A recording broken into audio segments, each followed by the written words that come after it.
कानपुर से एक ऐसी खबर जिसे सुनकर आपकी आंखें भी नम हो जाएंगी। 4 मासूम बच्चे जिनके सिर से माँ बाप का साया उठ गया, लेकिन अब उम्मीद की एक किरण नजर आई है। सरकार ने संभाला जिम्मा और स्थानीय जनप्रतिनिधियों ने भी बढ़ाया मदद का हाथ।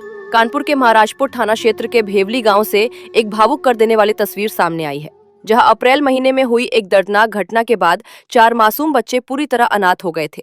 माँ की हत्या और कुछ ही दिनों बाद पिता की मौत, इन 2 हादसों ने बच्चों की दुनिया ही उजाड़ दी। अब ये चारों भाई बहन अपने बुजुर्ग दादा राम आसरे और दादी दुल्ली के सहारे जिंदगी जी रहे हैं।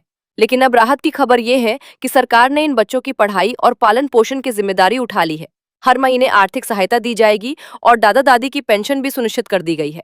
परिवार का सबसे बड़ा बेटा विनीत, उम्र 18 साल, उसके बाद राधा 16 साल, निधि 13 साल और सबसे छोटा मनीष सिर्फ 10 साल का है।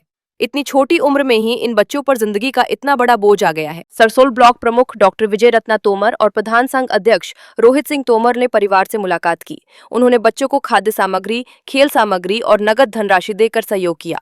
ब्लॉक प्रमुख ने कहा कि जिन बच्चों के सिर से माता पिता का साया उठ गया है, उनके साथ सरकार और प्रशासन पूरी मजबूती से खड़ा है।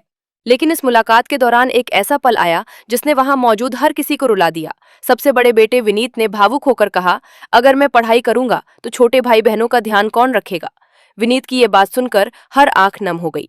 दरअसल 7 अप्रैल 2026 को घरेलू विवाद के चलते पिता हरिपाल ने अपनी पत्नी रामदेवी की हत्या कर दी थी और फिर 10 अप्रैल को खुद भी फंदा लगाकर जान दे दी।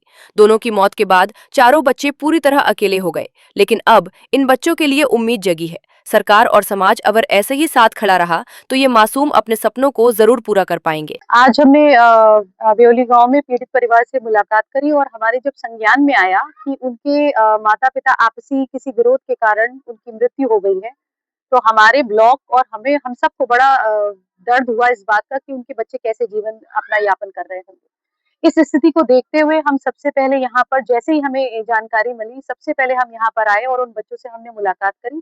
बच्चे बहुत छोटी उम्र के हैं, 16 साल से लगभग 10 की आयु के बीच में चारों बच्चे हैं।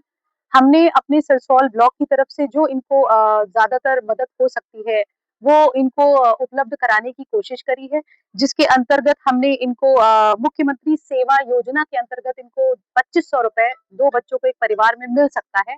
इस योजना के तहत हमने अपने प्रति माह मिल सकता है। इस योजना के तहत हमने इनका रजिस्ट्रेशन करवाया है और इसके अतिरिक्त राष्ट्रीय पारिवारिक लाभ योजना के अंतर्गत भी जो ₹30,000 मिलते हैं, अगर किसी के माता-पिता की मृत्यु हो जाती है और वो पॉवर्टी लाइन के नीचे है, तो ऐसे परिवारों को हमारी सरकार, हमारी योगी जी की सरकार 30,30,000 का लाभ देती है। उस लाभ को भी हमने कोशिश करी कि हमारे बच्चों तक मिल सके, उनके परिवार को छोटी-सी मदद हो सके। देखिए, जीवन उनका आने वाला बहुत कष्टकारी है, लेकिन छोटी-छोटी मदद करके बहुत लाभ हो सकता है।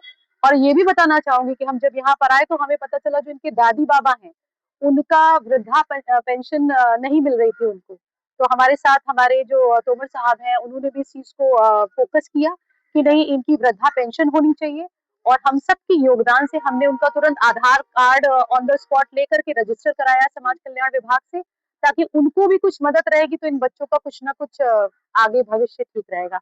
हमारी तरफ से, हमारी सरकार की तरफ से एक छोटी-सी पहल है कि आप सबके लिए हम सब हमेशा खड़े हैं।